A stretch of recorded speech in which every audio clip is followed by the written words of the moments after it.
बच्चों, हम क्लास 12 की गणित का अध्याय 11 त्रिविमीय ज्यामिति 3 डायमेंशनल ज्योमेट्री 3D का अध्ययन कर रहे हैं। पिछले सेशन में हमने अभिलंब के रूप में समतल का समीकरण निकालने के बारे में जानकारी हासिल की है और उससे संबंधित कुछ एग्जाम्पल लेकर के भी हमने उसको अच्छी तरह से समझ लिया है।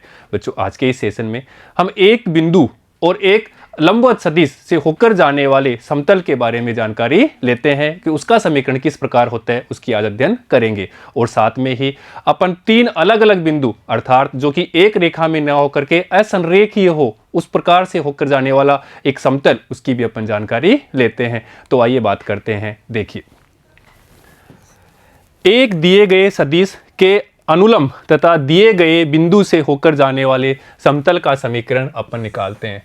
अर्थात इससे पहले वाले में हमने देखा था कि अपने पास एक समतल है, मान लेते हैं ये हाथ एक कोई समतल के रूप में है और इस हाथ से अपन ओरिजिन से यहाँ पे कोई एक लंबवत सदिश होगा, जिसको हमने क्या लंबवत सदिश लिया था, जिसको अपन किसके नाम से जाते हैं, डी के नाम से, और उसके बारे में अपन चर्चा कर चुके हैं पिछले सेशन में। आज दे रखा है कि दिए गए सदिश के अनुलंब, अर्थात हमें क्या करना है, मान लेते हैं कि कोई ये अपने पास में एक समतल है और इस तल के लंबवत, अर्थात मान लेते हैं ये एक लंबवत सदिश है। अगर ऐसे एक अपन बिंदु ना लें, केवल अपन क्या लें कि अनुलंब सदिश ले लेते हैं केवल, तो बच्चों ऐसी स्थिति में तो यहां से बहुत सारे समतल गुजरेंगे, ऐसे जैसे यहां डायग्राम में आपको दे रखा है।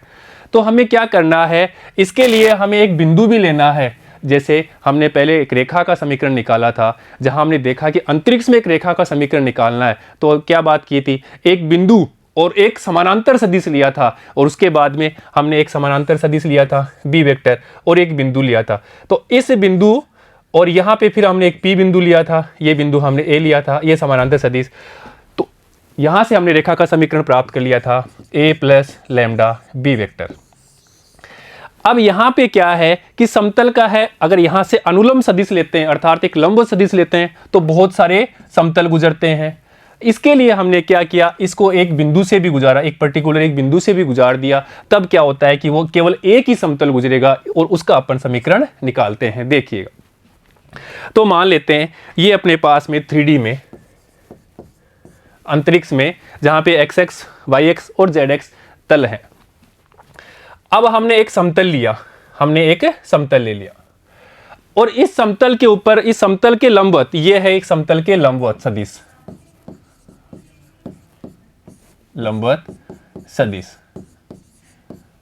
जिसको अपन n वेक्टर से जानते हैं।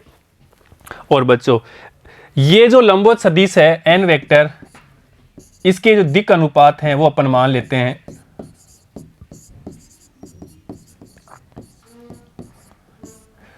A, कैपिटल B और कैपिटल C, और अपन इसको सदिश रूप में लिखते हैं तो n vector equal to A I cap plus B J cap plus C K cap होगा।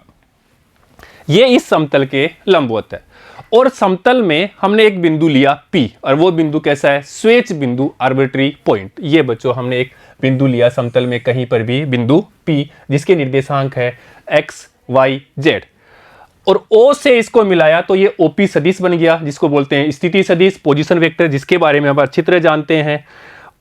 स्थिति सदिश,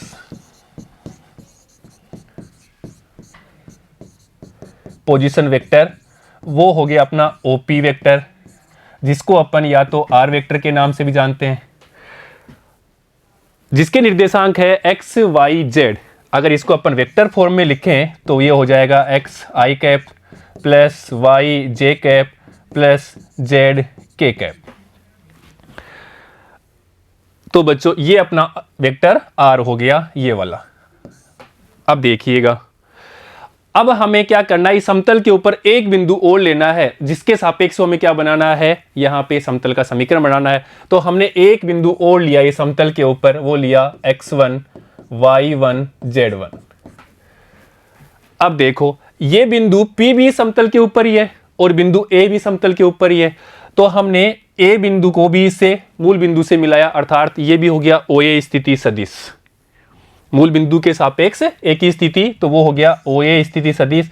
और हम इसको ले लेते हैं A वेक्टर से, और इसके निर्देशांक अपन लेते हैं x1, y1, z1, तो वेक्टर रूप में लिखेंगे तो x1 i cap plus y1 j cap plus z1 k cap, ये अपना ए वेक्टर हो गया, ये आर वेक्टर हो गया। बच्चों यहां से देखो ओ ए पी ये अपने पास त्रिभुज हो गया, और अपन सदिश योगफल में पढ़ चुके हैं कि त्रिभुज नियम से तो अपन यहां से एपी वेक्टर निकाल सकते हैं। अब देखो यहां बात करते हैं, यह है अपना लंबवत सदिश अनुलंब सदिश, समतल के लंबवत लिया है, और ये हमने एक बिंदु लिया है ए, ये भी इसके समतल में है और ये इसके लंबवत है। तो हमने इस जो बिंदु P लिया, स्वेच्छ बिंदु आर्बिट्री पॉइंट, उसको यहां पे मिलाया तो ये एपी सदिश बन गया। अब देखो ये एपी सदिश है, वो कहां पर है, वो भी समतल के ऊपर ही है। अर्थात अपन बात करें कि ये समतल है, ये समतल है, और इस समतल के हमने एक बिंदु लिया P, ये बिंदु P, और एक बिंदु और लिया A जिसके निर्देशांक है x1, y1, z1, और उसका स्थिति सदिश हो गया A वेक्टर, और यहाँ पे P जिसका स्थिति सदिश है R वेक्टर। तो ये भी जो AP वेक्टर है वो भी समतल में ही होगा। यहाँ हमने बिंदु लिया A वेक्टर, यहाँ P वेक्टर, तो AP को मिलाया तो ये भी इसी में होगा। और यहाँ पे इस समतल के लंबवत हमने क्या लिया है, ये N वेक्टर लिया है, इसके लंबवत लिया है। अर्थात ये इस रेखा जो ये अपना AP वेक्टर है इसके भी लंबवत है। तो अपन कह सकते हैं कि AP वेक्टर और N वेक्टर एक दूसरे के लंबवत है। ये कहना चाह रहा हूं कि यहां से ये AP वेक्टर और यहां से अपने लंबवत जो सदिश लिया है, मान लेते हैं ये AP वेक्टर है और ये लंबवत सदिश है पेन, ये लंबवत सदिश है N वेक्टर, और ये दोनों एक दूसरे के लंबवत है। और लंबवत होने के लिए हम पढ़ चुके हैं सदिश में कि क्या होते हैं, AP vector dot N vector equal to 0 होता है। कोस थीटा क्या हो जाए 90 डिग्री, तो इसका मान क्या हो जाएगा 0। अर्थात AP vector dot N vector किसके बराबर हो जाएगा 0, क्योंकि ये दोनों क्या है, एक दूसरे के लंबवत है। अब देखिएगा यहाँ पे, तो पहले तो अपन त्रिभुज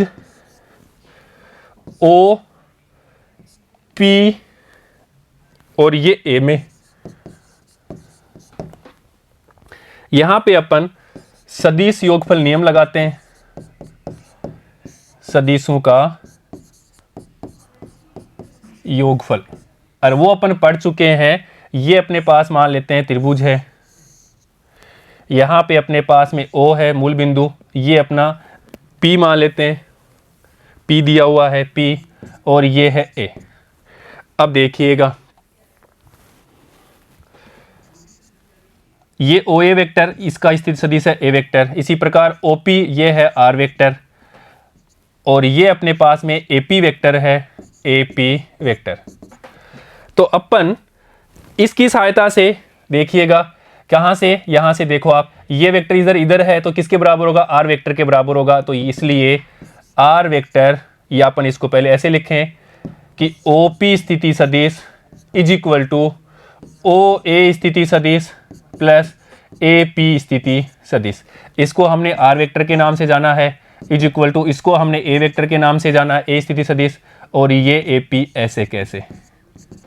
तो यहाँ से हमें AP वेक्टर मिल जाएगा। तो देखिएगा, इसलिए AP vector is equal to R vector minus A vector. अब देखो AP वेक्टर व N वेक्टर एक दूसरे के लंबवत हैं, एक दूसरे के लंबवत हैं। ये हमने बात कर ली, ये AP वेक्टर और इसके लंबवत हैं। और लंबवत होने के लिए हम जानते हैं कि एक वेक्टर A हो डॉट B हो, इसका होता है A वेक्टर का परिमाण B वेक्टर का परिमाण कोस थीटा होता है। यहाँ पे कोस 90 होगा, अर्थात ये 0 हो जाएगा। तो अपन कहेंगे A vector dot B vector equal to 0। ये बात अपन पढ़ चुके हैं सदिश में। तो यहाँ पे देखो कि AP वेक्टर है और एक है अपने पास में N वेक्टर, और ये दोनों क्या है, एक दूसरे के लंबवत है। तो इनको भी इसकी तरह लिख सकते हैं ऐसे, या AP vector dot N vector is equal to 0। अब देखिए AP वेक्टर का मान हमने यहाँ निकाल लिया, वो यहाँ पे रख देते हैं।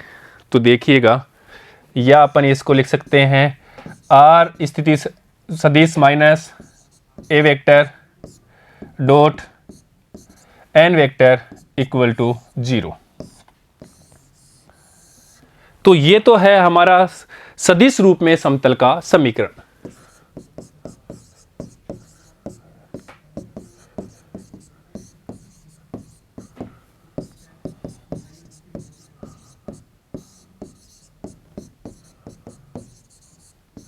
बच्चों, जब हमने अंतरिक्ष में एक रेखा का समीकरण निकाला था तो वहां पे भी हम इसी प्रकार कुछ कार्रवाई कर रहे थे, और यहां पे भी अब हम क्या कर रहे हैं, अंतरिक्ष में एक समतल का समीकरण निकाल रहे हैं। वहां पे रेखा का समीकरण निकाल रहे थे और यहां पे अपन एक समतल का समीकरण निकाल रहे हैं। तो ये अपने पास कौन सा रूप हो गया, सदिश रूप में समतल का समीकरण। अब इसको कार्तीय रूप में भी लिख लेते हैं।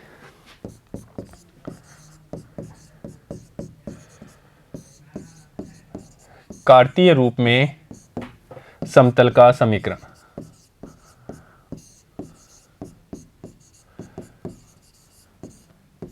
देखो,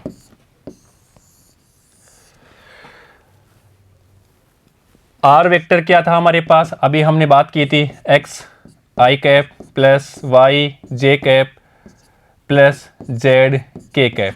ये अपने शुरू में बात कर ली थी कि आर जो बिंदु पी बिंदु है उसके निर्देशांक एक्स वाई जेड हैं। ये अपना आर वेक्टर, ये पी बिंदु के निर्देशांक है, तो ओपी स्थिति से आर को डिनोट किया था, इसलिए इसके एक्स आई वाई जे प्लस जेड के। और ए वेक्टर भी अपन जो बिंदु ए लिया था उसके निर्देशांक x1 y1 z1 है, तो ए स्थिति सदिश इज इक्वल टू, वो भी हमने ले लिया x1 I cap plus y1 J cap plus z1 K cap. ये पता होना चाहिए कि ए बिंदु है उसके निर्देशांक कौन से, उसका स्थिति सदिश क्या है, x1 y1 z1। और जो बिंदु P है उसके निर्देशांक अपन लेते हैं x y z। जब ये क्वेश्चन करेंगे तब इनकी चीज आवश्यकता पड़ेगी, तो ये पता होना चाहिए कि बिंदु P के निर्देशांक जो r सदिश है क्या कैसा होता है, और a जो बिंदु लेते हैं उसके स्थिति सदिश किस रूप में होते हैं, अर्थात वहां पे जो बिंदु है x1 y1 z1 होते हैं। और जो लंबवत सदिश है वो किस रूप में, उसके दिक् अनुपात क्या है, capital A capital B capital C, वो हमने बात कर ली। अब देखिए एन वेक्टर की बात कर ली, माना एन वेक्टर के दिक् अनुपात है capital A capital B capital C, तो इसको भी वेक्टर के फॉर्म में लिखते हैं। तो A I cap plus B J cap plus C K cap. तो यहां से ये मान अपन रख देते हैं सदिश रूप के समीकरण में, और सदिश रूप समीकरण होता है, अभी निकाला हमने सदिश रूप समीकरण, वो है R vector minus A vector dot N vector is equal to 0, dot N vector is equal to 0। R vector का मान रख देते हैं, ए वेक्टर का मान रख देते हैं, और एन वेक्टर का मान रख देते हैं यहां से। इसलिए देखिएगा आर वेक्टर का मान x I cap plus Y J cap plus Z K cap, minus A vector का मान रख देते हैं ए स्थिति सदिश, वो है x1 I cap plus y1 J cap plus z1 K cap. और देखिएगा डॉट एन वेक्टर का मान रख देते हैं यहाँ पे, यहाँ से रख देते हैं A I cap plus B J cap plus C K cap, और ये किसके बराबर है, ए डॉट बी 0 के बराबर इज इक्वल टू 0। यहाँ पे अपन सोल्व कर लेते हैं, तो पहले इसको सोल्व करते हैं। देखिएगा तो यहाँ से x minus x1 I cap plus y minus y1 J cap plus z minus z1 K cap, dot ये ऐसे कैसे रह जाएगा, A I cap plus B J cap plus C K cap is equal to 0। अब अपन dot product कर देते हैं।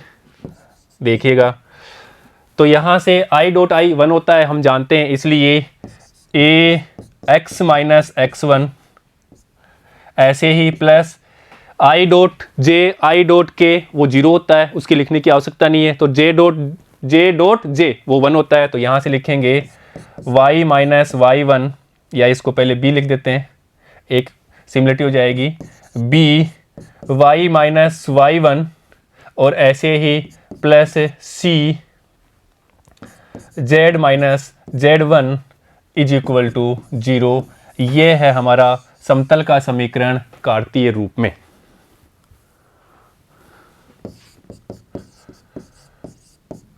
समतल का समीकरण कार्तीय रूप में है।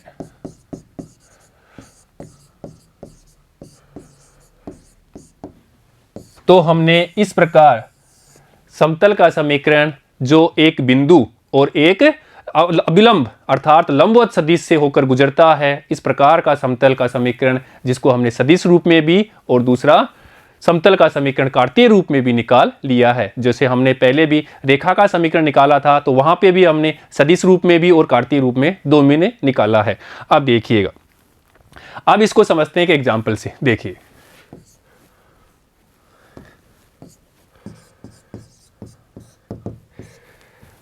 यहां दोबारा समझने की कोशिश कीजिएगा।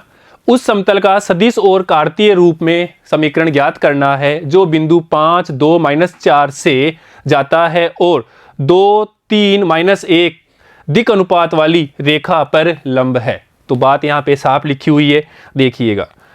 पहले अपन डायग्राम से भी समझते हैं इसको अच्छी तरह से। ये अपना x एक्स है, ये y एक्स है और ये z एक्स है और ये अपना मूल बिंदु है 0, 0, 0 ओरिजिन। मान लेते हैं कोई समतल है अपने पास में, ये कोई समतल है, ये एक समतल है और समतल में सबसे पहले हमने एक बिंदु लिया, ये बिंदु लिया A और फिर हमने एक बिंदु और लिया P। ये कौन सा बिंदु है? स्वेच्छ बिंदु है अर्थात इसके निर्देशांक x, y, z। और यहां इस समतल के लंबवत हमने क्या लिया? इस समतल के लंबवत हमने एक सदिश लिया, ये है n वेक्टर। तो इस n वेक्टर के तो दिक् अनुपात हमें दे रखा है अर्थात n वेक्टर के दिक् अनुपात ये दिया हुआ है। दिक् अनुपात है हमारे पास में, देखिएगा 2, 3, -1, 2, 3, -1 अर्थात इसको तो वेक्टर फॉर्म में लिखेंगे तो 2i cap plus 3j cap minus k cap हो जाएगा। अब देखो, a को o से मिलाया तो ये हो गया अपना a स्थिति सदिश, a को p से मिलाया ये अपना हो गया r स्थिति सदिश और a को p से यहां पे मिलाया तो ये हो गया अपना ap स्थिति सदिश। अब देखिएगा, यहां पे दिया हुआ है उस समतल का समीकरण निकालना है। जो बिंदु, अच्छा इसके जो बिंदु है वो दिए हमने, जो x1, y1, z1 है वो यहां पे दे रखा है 5, 2, -4 से जाता है। इस बिंदु से a बिंदु से जाता है अर्थात वहां पे अपन बात की थी x1, y1, z1 और यहां पे दे रखा है 5, 2, -4। तो इस बिंदु से जाता है और ये जो अभिलंब है n वेक्टर उसके दिक् अनुपात दे रखे हैं तो उसको अपने वेक्टर के फॉर्म में लिख दिया। ये इस समतल के, ये अपना समतल हो गया और ये समतल के लंबवत हमने क्या ले लिया? इसका n वेक्टर ले लिया।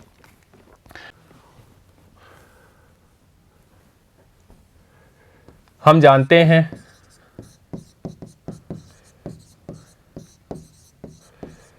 कि सदिश रूप में समतल का जो समीकरण निकाला अभी हमने, r vector minus a vector dot n vector is equal to 0 के बराबर है।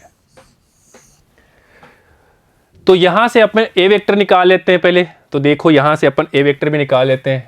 a vector is equal to, जिसके बिंदु दे रखे हैं अपने पास, तो 5i cap plus 2j cap minus 4k cap. तो r स्थिति सदिश और r स्थिति इसके निर्देशांक x, y, z है तो यहां से ये वेक्टर मिल जाएगा x i cap plus y j cap plus z k cap. तो r वेक्टर मिल गया, a वेक्टर मिल गया, r वेक्टर मिल गया और n वेक्टर इसको भी हमने इस रूप में लिख लिया, सदिश रूप में, क्योंकि दिक् अनुपात दे रखे थे। तो ये चीजें अपन यहां से और यहां से ये मान यहां रख देते हैं। तो देखिएगा, इसलिए x i cap plus Y J cap plus Z K cap, ये मान रखती है हमने आर वेक्टर का, माइनस ए वेक्टर का मान रखते हैं और ए वेक्टर यहाँ पे 5 I cap plus 2 J cap minus 4 K cap, ये प्राप्त हो गया R vector minus A vector. अब देखिएगा डॉट एन वेक्टर, और वो भी हमने निकाल लिया क्योंकि दिक् अनुपात के रूप में दे रखा था तो सदिश रूप में लिख लिया, वो यहाँ रख देते हैं 2i cap plus 3j cap minus k cap equal to 0। तो ये अपने पास कौन सा रूप हो गया, उसका सदिश रूप। तो देखिए इसको और भी सोल्व कर सकते हैं थोड़ा बहुत अपन यहाँ से भी। तो x minus 5i cap plus y minus 2j cap, ये माइनस माइनस प्लस तो यहाँ लिखेंगे plus z plus 4k cap dot 2i cap plus 3j cap minus k cap equal to 0।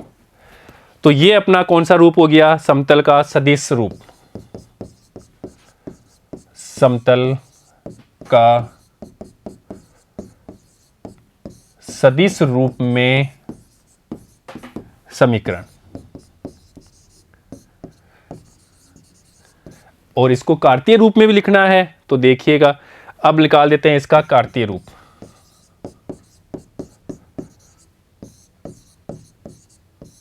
कार्तीय रूप में समीकरण समतल का।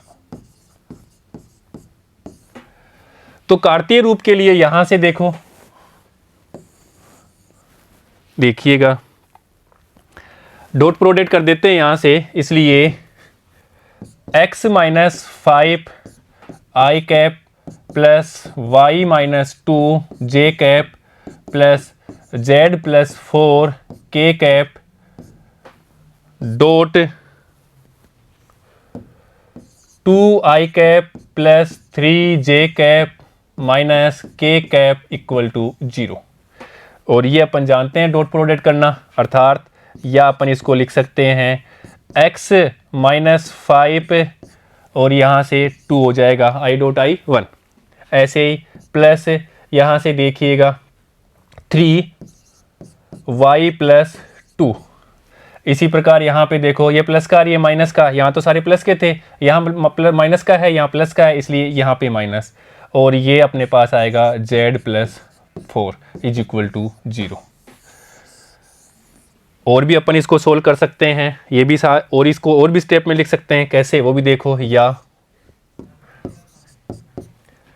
2x minus 10 plus 3y plus 6, 3y plus 6, ये माइनस का है तो यहाँ पे भी माइनस आएगा माइनस 6। देखिएगा यहाँ पे भी माइनस का है y माइनस 2। अब देखो यहाँ पे देखिएगा माइनस z और ये माइनस 4 इक्वल टू 0। या 2x प्लस 3y और यहाँ पे माइनस z, माइनस 10 माइनस 6 और माइनस 4, ये हो जाएगा माइनस के 20 इज इक्वल टू 0। या अपन इसको और भी ऐसे लिख सकते हैं 2x plus 3y minus z equal to 0। तो ये अपना कौन सा रूप हो गया, समतल का समीकरण, जो कौन से रूप में है, कार्तीय रूप में है, जहाँ पे क्या है 2 3 माइनस 1 क्या है, उस अभिलंब सदिश के दिक् अनुपात। और यही क्वेश्चन में भी दिया हुआ, ऐसे अपन चेक भी कर सकते हैं। ये देखिए उस अभिलंब सदिश के 2 3 माइनस 1, ये अभिलंब सदिश लिया था उसके दिक् अनुपात। और यही अपन पढ़ चुके हैं कि जो समतल का जो समीकरण होता है ax plus by plus C Z is equal to D. यहाँ पे ए बी सी क्या है, जो समतल के अभिलंब सदिश है उसके दिक् अनुपात है, तो यहाँ पे भी वही रूप में आ गया। तो ये हमारा आंसर हो गया।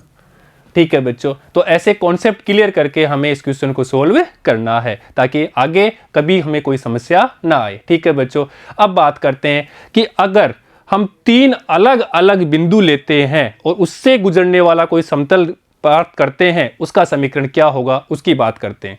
तो बच्चों यदि अगर एक बिंदु लें तो उससे गुजरने वाला समतल की बात करें तो एक बिंदु लेते हैं, उसके गुजरने वाले समतल तो यहाँ पर मान लो एक है, और कोई एक बिंदु लेते हैं तो ये बहुत सारे यहाँ से क्या गुजरेंगे, समतल गुजरेंगे। अगर 2 बिंदु लेते हैं, अगर मान लेते हैं दो बिंदु भी लेते हैं तो दो बिंदु से भी गुजरने वाले अनेक समतल होते हैं, ऐसे भी होगा, ऐसे भी, दो बिंदु से भी गुजरने वाला अनेक समतल होगा। और अगर तीन बिंदु संरेख लेते हैं, एक ही लाइन में लेते हैं, तो उनसे भी गुजरने वाले क्या होंगे, बहुत सारे समतल होंगे। अगर अपन तीन बिंदु अलग अलग लेते हैं, ये तीन बिंदु मान लेते हैं, तीन अंगुल, और तीन बिंदु इस समतल पे अलग लेते हैं, तो उससे गुजरने वाला समतल केवल एक ही होगा, यूनिक होगा, और उसकी अपन बात करते हैं। देखिए, तीन असंरेख बिंदु से होकर जाने वाले समतल का समीकरण, और तीन बिंदु क्यों लिए वो बात अपन कर चुके हैं। ये अपने पास में 3D में, जहां पे ये x y और z है, और ये हमने एक समतल लिया, ये हमने कोई समतल ले लिया यहां पे। अब इस समतल के ऊपर हमने एक बिंदु लिया P, जो कौन सा बिंदु है, स्वेच्छ बिंदु है, जो समतल के कहीं पे भी होगा वो इस यहाँ पे इस समतल के ऊपर विद्यमान होगा। और एक बिंदु हमने लिया यहाँ पे, क्या बिंदु लिया, हमने लिया R, और एक बिंदु लिया S, और एक बिंदु लिया T। तो देखिएगा जो P बिंदु है वो है स्वेच्छ बिंदु, आर्बिट्री पॉइंट, जो इस समतल में सभी जगह विद्यमान होगा और सभी जगह इस समतल को संतुष्ट करेगा, अर्थात उसके निर्देशांक है x, y, z। और दूसरा ये हो गया P बिंदु, और P बिंदु का मूल बिंदु के सापेक्ष स्थिति सदिश वो होता है उसका पोजीशन वेक्टर, तो वो होता है OP वेक्टर, जिसको अपन R वेक्टर से भी जानते हैं। तो वो हो जाएगा x i cap plus y j cap plus z k cap. अब देखो जो दूसरा बिंदु हमने लिया वो लिया R, तीन बिंदु लेते हैं वैसे, ये तो अपने स्वेच्छ बिंदु है, इसके अलावा अपन तीन बिंदु लेंगे जो क्या होंगे, एक रेखा में नहीं होंगे, अलग अलग तल में होंगे, तल एक ही है पर क्या हो, एक रेखा में नहीं होंगे, अलग अलग होंगे। तो एक बिंदु लिया हमने R, एक बिंदु लिया हमने S, और एक बिंदु लिया T। ये हमने R बिंदु लिया, ये हमने S बिंदु लिया, और ये हमने T बिंदु लिया, जो कि क्या है, एक रेखा में नहीं है। तो S बिंदु के निर्देशांक अपन मान लेते हैं x1, y1, z1।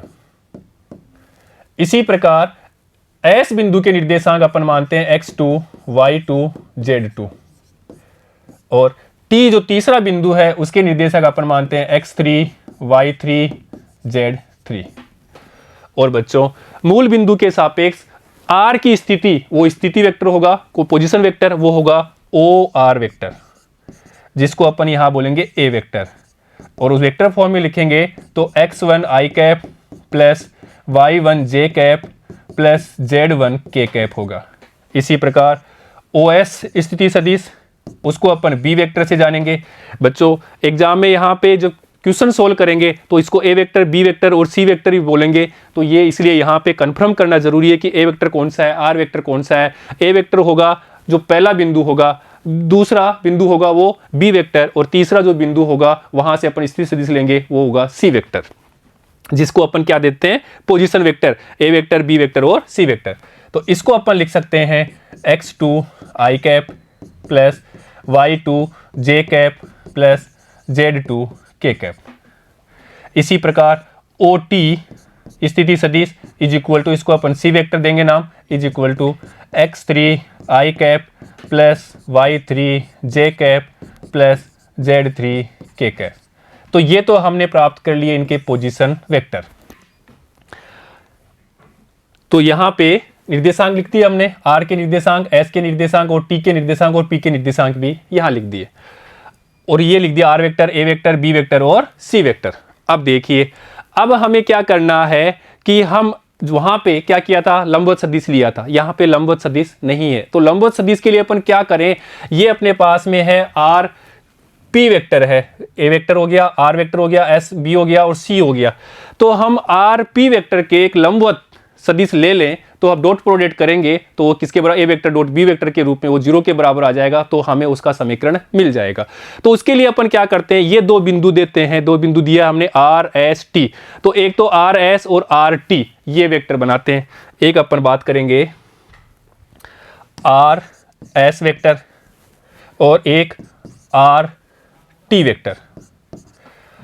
अगर ये R S वेक्टर और R T वेक्टर का अपन क्रॉस प्रोडक्ट करते हैं, अर्थात R S वेक्टर और R T वेक्टर का क्रॉस प्रोडक्ट करेंगे तो क्या आ जाएगा, ये कहाँ जाएगा, इन दोनों के तल के लंबवत जाएगा। अर्थात ये जो वेक्टर है R S वेक्टर और R T वेक्टर के लंबवत जाएगा ये वाला वेक्टर। ये किसके जाएगा, इन दोनों के लंबवत जाएगा। तो यहां से हमने क्या किया, आर एस वेक्टर और आर टी वेक्टर के तल को हमने क्या किया, क्रॉस प्रोडक्ट किया। इस तल के वेक्टर हैं कौन से, आर एस आर टी, यहां पे हमने क्रॉस प्रोडक्ट किया तो हमारे पास कौन सा प्रोडक्ट प्राप्त हो गया, हमारे पास हो गया R S dot are T vector. वो कहां होगी, उसकी दिशा इन दोनों के तल के लंबवत होगी। अर्थात अपन बात करते हैं फिर कि जो ये है आर पी वेक्टर और R S cross R T, इनका अगर डॉट प्रोडक्ट करेंगे वो किसके बराबर हो जाएगा, 0 के बराबर, क्योंकि ये क्या है, ये इसके लंबवत है और ये क्या है, इसके यहां पर है। तो देखिएगा, अर्थात आर पी वेक्टर व R S cross R T एक दूसरे के लंबवत होंगे।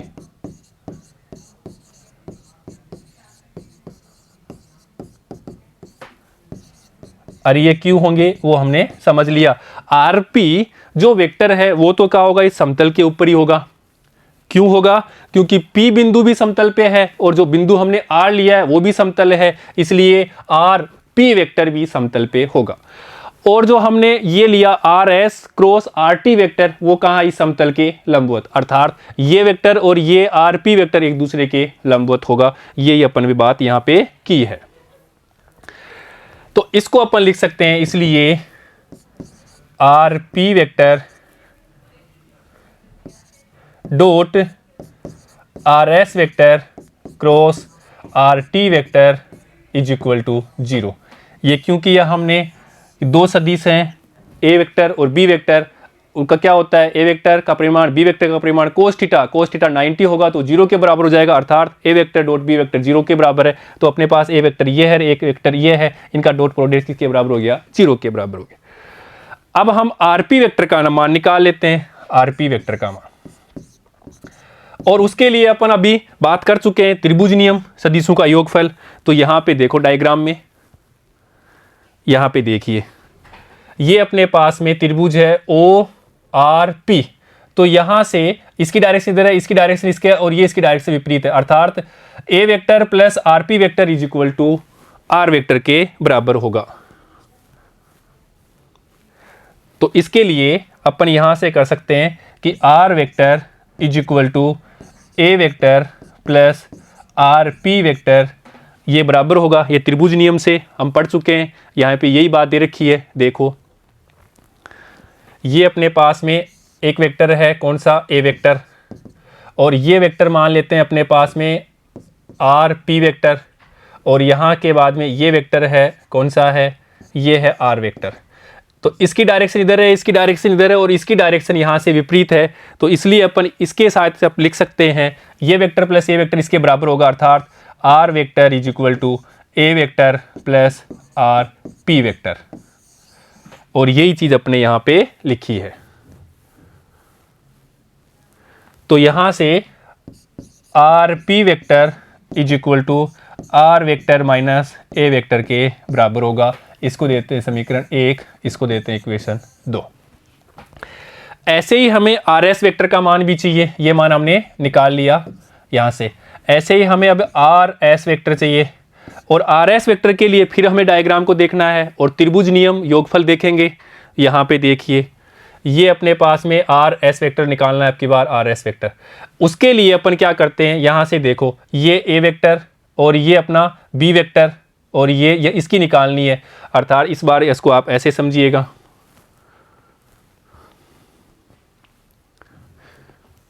ये अपने पास में ए वेक्टर है, ये ओ है, ये आर है, और उसके बाद में यहाँ से ये अपने पास में है एस, और यहाँ से ये है बी वेक्टर।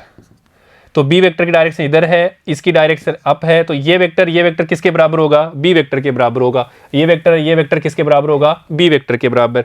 तो यहाँ से अपन लिखेंगे A vector plus R S vector is equal to किसके बराबर होगा, बी वेक्टर के बराबर होगा त्रिभुज नियम से। तो यहाँ पे R S vector is equal to B vector minus A vector प्राप्त होगा। तो ये चीज़ अपन यहाँ पे लिख देते हैं। इसलिए आर एस वेक्टर बराबर B vector minus A vector होगा। इसको दिया समीकरण 3। अब हमें निकालना है, देखिएगा कौन सा निकालना है, आपकी बार आर टी वेक्टर। अब निकालते हैं आर टी वेक्टर, और इसके लिए अपन डायग्राम में चलते हैं। तो देखिए, देखो यहाँ पे अब की बार हमें क्या निकालना है, ये निकालना है आर और ये टी वेक्टर निकालना है।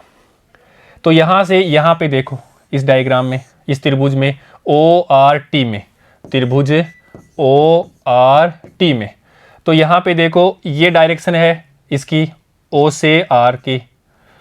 इसी प्रकार यहाँ से आर से लेकर के टी, इसकी डायरेक्शन है इधर, ये इधर, और यहाँ पे देखो ये दिखा है अपना ओ टी, ये डायरेक्शन है इधर, ये सी वेक्टर है, ये अपना कौन सा ए वेक्टर है। तो यहाँ से भी त्रिभुज नियम लगा देते हैं। तो देखिएगा यहाँ से अपन त्रिभुज नियम लगाते हैं, तो देखो अपने पास प्राप्त होगा ये डायरेक्शन, ये सेम है, अर्थात A vector plus R T vector is equal to किसके होगा, सी वेक्टर के बराबर होगा। तो यहाँ से हमें R T vector is equal to C vector minus A vector प्राप्त होगा त्रिभुज नियम से। ये इंपॉर्टेंट है, वो हम अच्छी तरह पढ़ चुके हैं। इसकी डायरेक्शन इधर है, इसकी है, इसकी विपरीत है, अर्थात ये किसके बराबर होगा, इन दोनों के योग के बराबर होगा। तो वही किया हमने, सी वेक्टर इन दोनों के योग के बराबर है, ये हम अच्छी तरह जानते हैं। तो यहाँ से आर टी वेक्टर का मान रख देते हैं। तो देखिएगा, तो यहाँ पे रख देते हैं R T vector is equal to C vector minus A vector, इसको देते हैं समीकरण 4। तो समीकरण 2, 3, 4 से ये मान समीकरण 1 में रख देते हैं, यहाँ पे समीकरण 1 में। तो इसलिए देखिएगा,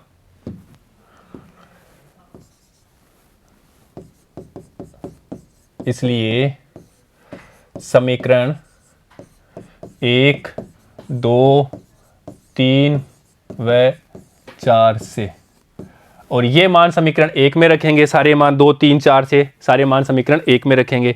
और समीकरण 1 है अपने पास में, देखिए आर पी वेक्टर डॉट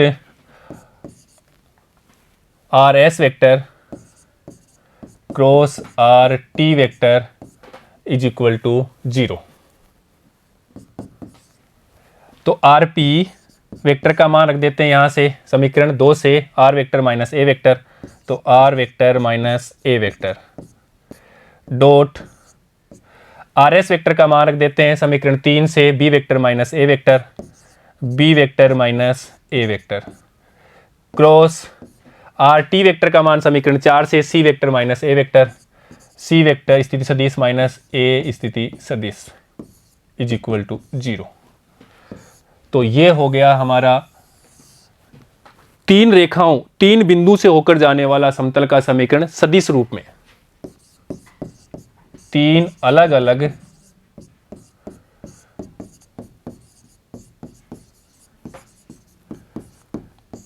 बिंदुओं से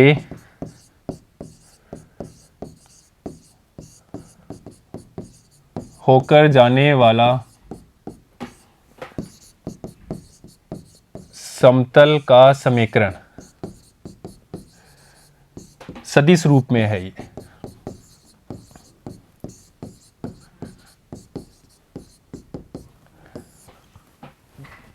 तो इसकी सहायता से अपन 3 अलग अलग जो बिंदु लिए थे समतल के ऊपर, तो उससे गुजरने वाला समतल, उसका समीकरण इसकी सहायता से अपन कर लेंगे। तो एग्जाम में ये फॉर्मूला हमें आना चाहिए, और ये भी आना चाहिए कि ए स्थिति सदिश क्या है, बी स्थिति सदिश क्या है, और सी स्थिति सदिश क्या है।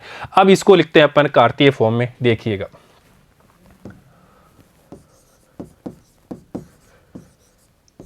कार्तीय रूप में। तो देखो अपने पास दिया हुआ है यहाँ से कौन से रूप में, सदिश रूप में। तो R vector minus A vector dot B vector minus A vector cross product है C vector minus A vector is equal to 0। और बच्चों R vector, A vector, B vector, ये स्थिति सदिश हम सबसे पहले ही निकाल चुके हैं। यहाँ से देखिए ये सारे मान अपन यहाँ निकाल चुके हैं, ये रहे। आर स्थिति सदिश, ए स्थिति सदिश, बी स्थिति सदिश और सी स्थिति सदिश। तो ये मान अपन यहाँ पे रख देते हैं। तो देखिएगा, इसलिए एक्स आई cap plus Y J cap plus Z K cap, ये हमने आर स्थिति सदिश का मान रखा, माइनस ए स्थिति सदिश का मान रख देते हैं x one I cap plus Y one J cap plus Z one K cap, ये हमने रखा ये वाला मान। ये है डॉट प्रोडक्ट। यहाँ पे देखो अभी क्रॉस प्रोडक्ट करेंगे, B vector minus A vector अर्थात X two I cap plus Y two J cap plus Z two K cap, minus A vector का मान यहाँ से X one I cap plus Y one J cap plus Z one K cap, ये मान रखा। अब ये cross product ये वाला।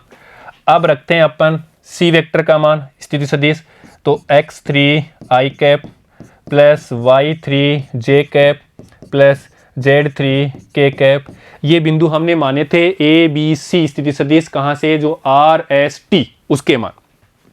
आर क्या था, X one Y one Z one, और उसके बाद में पी आर एस का मान हम लिया था X two Y two Z two, और टी उसका मान लिया था हमने X three Y three Z three, और उनके स्थिति सदिश वही अपन यहाँ पे लिख रहे हैं। Minus X one I cap plus Y one J cap plus Z one K cap, तो ये हमने यहाँ पे रख दिया मान। अब इसको सोल्व करते हैं, और ये किसके बराबर है, 0 के बराबर है, इसलिए अपन यहाँ पे रख देते हैं इज इक्वल टू 0। ये मान यहाँ पे माइनस बी ए वेक्टर का मान, ये B vector minus A vector, ऐसे ये सी वेक्टर, और यहाँ पे ए स्थिति सदिश।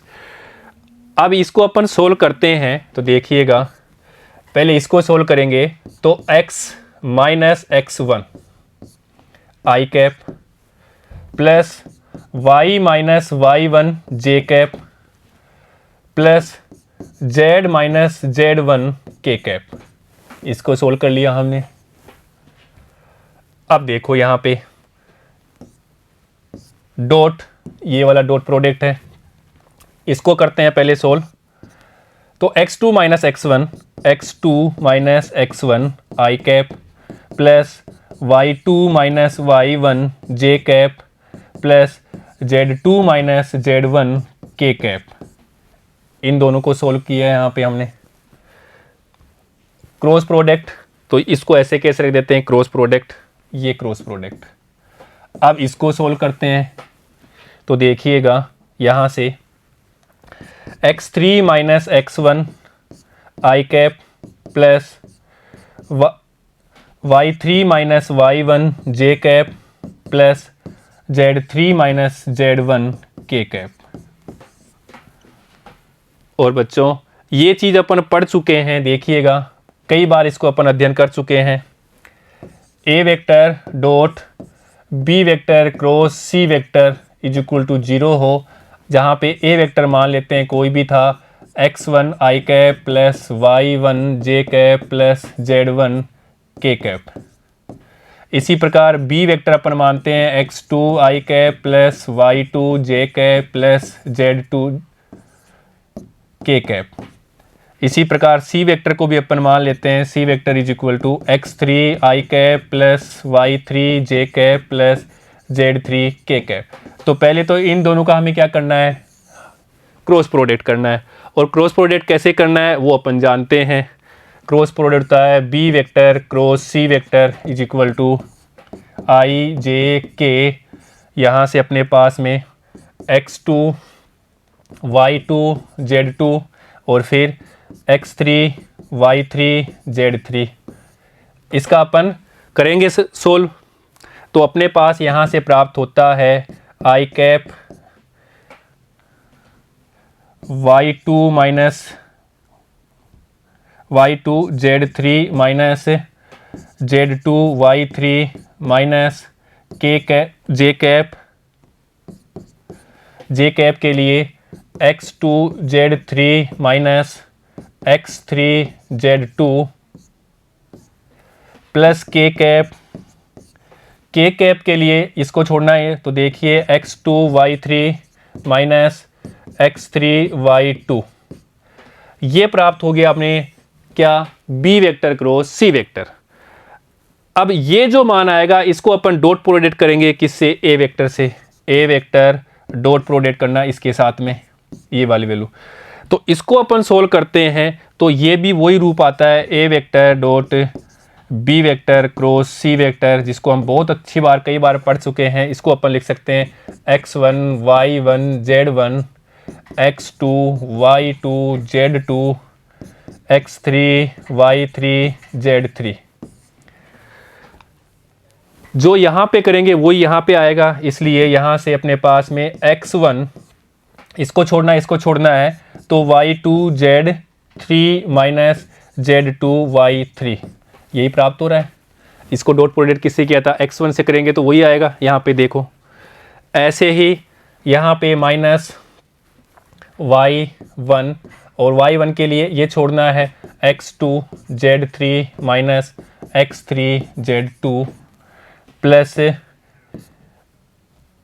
z1, यहाँ से इसको छोड़ना है तो x2 y3 minus x3 y2, तो ये इसका सोल्व हो गया। इस रूप में करेंगे तो सोल्व हो गया। ये बातें क्यों की है, क्योंकि हमारे पास भी इसी रूप में है। यहाँ पे देखिए डॉट और क्रॉस, ये मान लेते हैं a वेक्टर था, ये पूरा b वेक्टर था, और क्रॉस ये c वेक्टर था जो अभी अपने बात की है। तो इसको भी इसी रूप में लिख सकते हैं जैसा अभी यहाँ पे लिखा है इस रूप से। तो यहाँ से भी इसको सोल्व करेंगे, अर्थात r वेक्टर, इसको अपन लिख दें, ऐसे भी लिखें इसको, इसलिए r vector minus a vector dot b vector minus a vector cross product है c vector minus a vector is equal to 0, जिसको हमने इस रूप में लिखा है। तो इसकी सहायता से, इस रूप की सहायता से यहाँ पे भी लिख सकते हैं इसे। इसलिए यहाँ पे क्या होगा हमारे पास में x माइनस x1, तो x माइनस x1, इसी प्रकार y माइनस y1, ये इसका मान लिख रहे हैं, और इसी प्रकार z माइनस z1। अब इसका मान यहाँ से x2 minus x1 y2 minus y1 और z2 माइनस z1। अब इसका मान यहाँ से, अर्थात x3 minus x1 y3 minus y1 और यहाँ से z3 minus z1 is equal to किसके है, ये 0 के बराबर। तो यहाँ से इसको अपन सोल्व करते हैं तो ये प्राप्त होगा हमारा कार्तीय रूप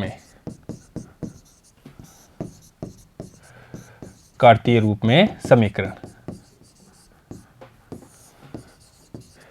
ठीक है बच्चों, तो इस प्रकार से अपन इसको किस रूप में, तीन अलग अलग जो बिंदु थे एक रेखा में नहीं थे, अलग अलग थे, इसलिए उनको नाम दिया था असंरेखीय, और उनसे गुजरने वाला समतल, उसका समीकरण हमने प्राप्त कर लिया सदिश रूप में भी और उसका कार्तीय रूप में भी। अब इसको भी अपन एक एग्जाम्पल से समझते हैं, देखिएगा।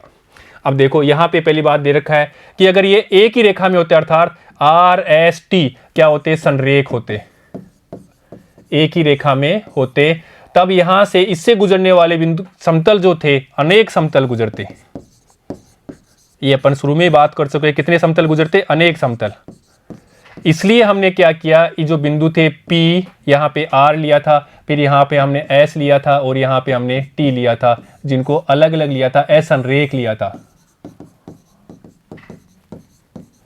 तो असंरेख लेने का कारण यही है, अगर एक ही रेखा में होते तो अनेक सारे समतल गुजरते, एक समतल ये होता, एक समतल ये होता, ये होता, ये होता, इस प्रकार और भी होता। तो यहाँ पे इसलिए अपन क्या लेते हैं, असंरेख लेते हैं, अलग अलग बिंदु लेते हैं, एक तल पे एक रेखा पे नहीं लेते हैं। क्यों लेते हैं, क्योंकि अगर ऐसा लेंगे तो हमारे पास क्या प्राप्त होगा, अनेक सारे समतल प्राप्त होंगे, और ऐसे लेंगे तो हमें एक ही समतल प्राप्त होगा और जिसका समीकरण हम निकाल सकते हैं। इसलिए ये यूनिक है, और यहाँ पे अनंत समतल गुजरेंगे तो अपन इसको सहायता नहीं लेते हैं, असंरेख लेते हैं। ठीक है बच्चों, अब इसको समझते हैं एक एग्जाम्पल से, देखिएगा।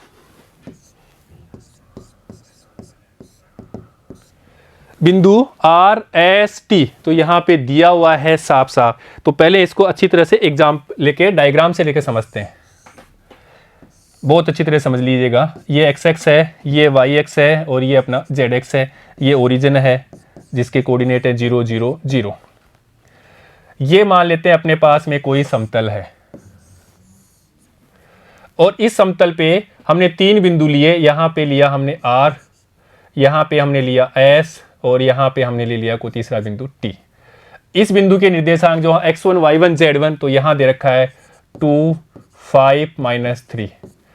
S के निर्देशांक जो दे x2 y2 z2 माना था, तो यहाँ अपन लिख सकते हैं -2 -3 5, ये दिया हुआ है। इसी प्रकार जो तीसरा बिंदु T x3 y3 z3, तो यहाँ पे 5 3 -3 5 3 -3। तो P बिंदु को मूल बिंदु से मिलाया तो वो कौन सा हो जाएगा, OR स्थिति सदिश, जिसको अपन देते हैं A वेक्टर। इसी प्रकार S को मिलाते हैं मूल बिंदु से, वो कौन सा हो जाएगा, वो हो जाएगा OS स्थिति सदिश, जिसको अपन नाम देते हैं B वेक्टर। इसी प्रकार तीसरे बिंदु से भी मिला देते हैं मूल बिंदु से, और वो अपना प्राप्त हो जाएगा OT स्थिति सदिश, जिसको अपन बोलते हैं C वेक्टर से। फिर हमने RS मिलाया और एक RT वेक्टर लिया। इसी समतल के ऊपर एक बिंदु लेते हैं, माना यहाँ पे एक बिंदु लिया P, स्वेच्छ बिंदु आर्बिट्री पॉइंट, जिसके निर्देशांक लेते हैं अपन x y z। इस बिंदु को भी मूल बिंदु से मिलाया, उसका स्थिति सदिश होता है R वेक्टर। ये हमें पता होना चाहिए क्या क्या चीजें हैं। तो ये हो गया अपना RP वेक्टर। अब देखिएगा, तो पहले तो अपन यहाँ से वेक्टर रूप में लिख लेते हैं। तो सबसे पहले R वेक्टर स्थिति सदिश is equal to x i cap plus y j cap plus z k cap. अब देखिएगा A वेक्टर, A स्थिति सदिश कौन सा हो जाएगा, O से लेकर के R तक, OR स्थिति सदिश जिसको हम A वेक्टर से जानते हैं, is equal to 2i cap plus 5j cap minus 3k cap. ये हमारे पास प्राप्त हो गया A स्थिति सदिश। इसी प्रकार अपन B स्थिति सदिश भी निकाल लेते हैं S से। B वेक्टर, ये वाला B वेक्टर, ये वाला बिंदु S से, दूसरे वाले बिंदु से, देखो यहाँ पे देखा है साहब RS, तो दूसरे वाले बिंदु से अपन निकाल लेते हैं, is equal to -2i cap minus 3j cap और प्लस 5k कैप। सेम इसी प्रकार C स्थिति सदिश इज इक्वल टू कौन सा हो जाएगा, O से लेके T, OT स्थिति सदिश is equal to 5i cap plus 3j cap minus 3k cap. ये हमने क्या करा लिया, स्थिति सदिश प्राप्त कर लिया R, A, C और B। अब देखिए, अब हम जानते हैं फॉर्मूला सदिश रूप में समतल का समीकरण, वो होता है R vector minus A vector dot B vector minus A vector cross C vector minus A vector is equal to 0। ये हम जानते हैं।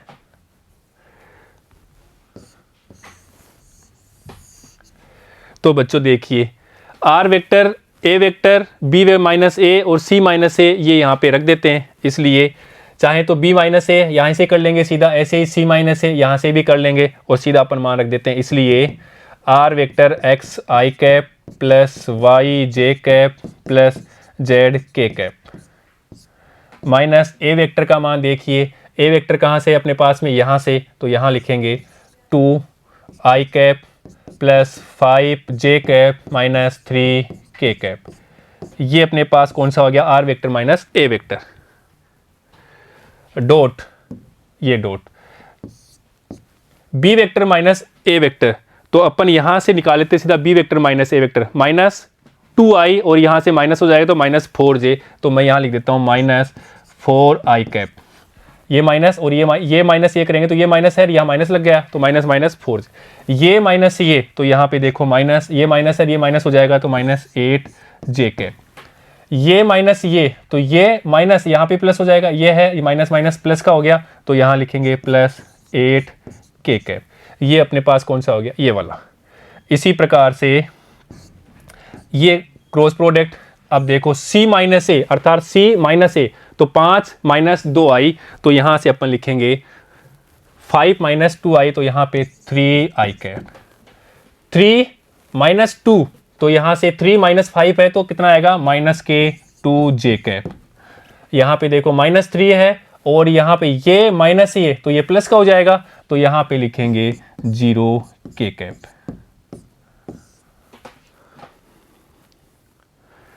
या इसको अपन लिख सकते हैं, यहाँ से देखिए x माइनस 2 आई कैप। ऐसी प्रकार यहाँ पे प्लस y माइनस 5 जे कैप। इसी प्रकार यहाँ पे देखो ये माइनस माइनस प्लस का हो जाएगा, तो यहाँ पे लिखेंगे प्लस z प्लस 3। क्यों, ये माइनस का और ये माइनस का, तो ये प्लस हो गया, तो z प्लस 3 के कैप। ये सोल्व कर लिया इसको। ये है डॉट प्रोडक्ट।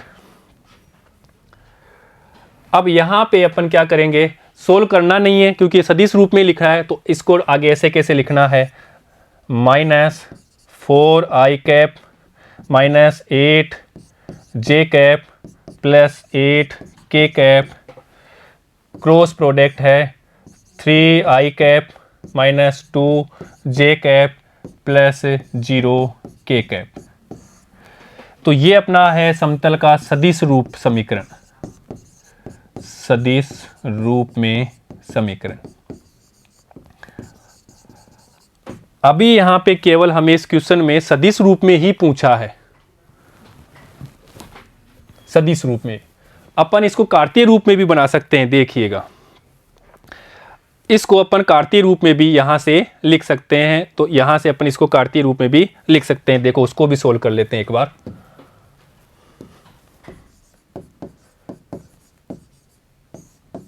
कार्टेशियन फॉर्म में समतल का समीकरण।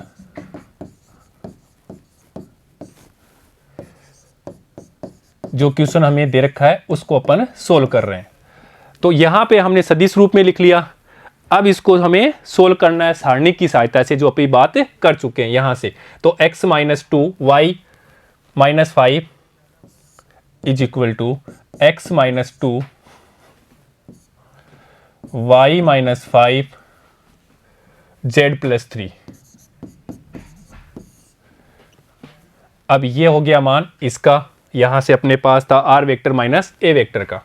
अब b vector minus a vector, तो b vector minus a vector अपने पास ये प्राप्त कर लिया, तो -4 -8 और 8, तो यहां लिखेंगे -4 -8 और यहां पे 8।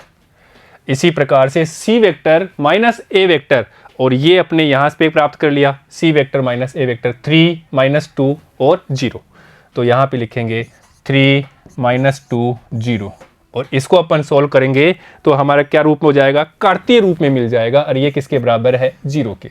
तो अपना कौन सा रूप आ जाएगा, कार्तीय रूप में। तो देखिएगा is equal to x minus 2, यहाँ पे 0 और यहाँ पे माइनस माइनस प्लस के 16 माइनस y माइनस 5, यहाँ पे देखो इसको छोड़ना है इसको छोड़ना है, तो ये 0 और यहाँ पे -24 प्लस z प्लस 3, यहाँ पे देखो इसको छोड़ना है इसको छोड़ना है, अर्थात माइनस माइनस प्लस, तो ये तो 8 का, और ये माइनस है तो प्लस, माइनस और माइनस प्लस का, ये 24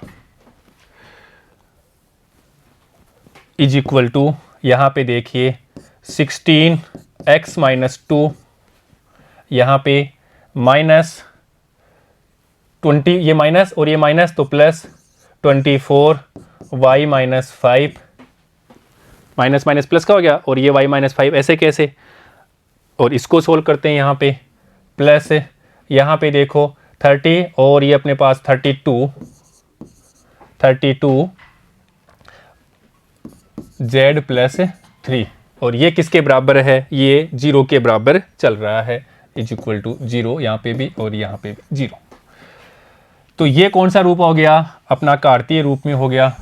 और भी इसको सोल्व करेंगे तो और भी सोल्व हो सकता है। तो अगर कार्तीय रूप में पूछे तो अपन ऐसे इसको सोल्व कर सकते हैं, ये अपना कार्तीय रूप में होगा। पर यहाँ पे तो हमें केवल किस रूप में पूछा है, यहाँ तो हमें सदिश रूप में पूछा है, वो हमने सिद्ध कर दिया। ठीक है बच्चों, तो इस प्रकार से हमने आज समतल का समीकरण जो एक बिंदु और एक लंबवत सदिश से होकर गुजरे उसका समीकरण प्राप्त किया। उसका आपने सदिश रूप भी देखा और उसका कार्तीय रूप भी देखा।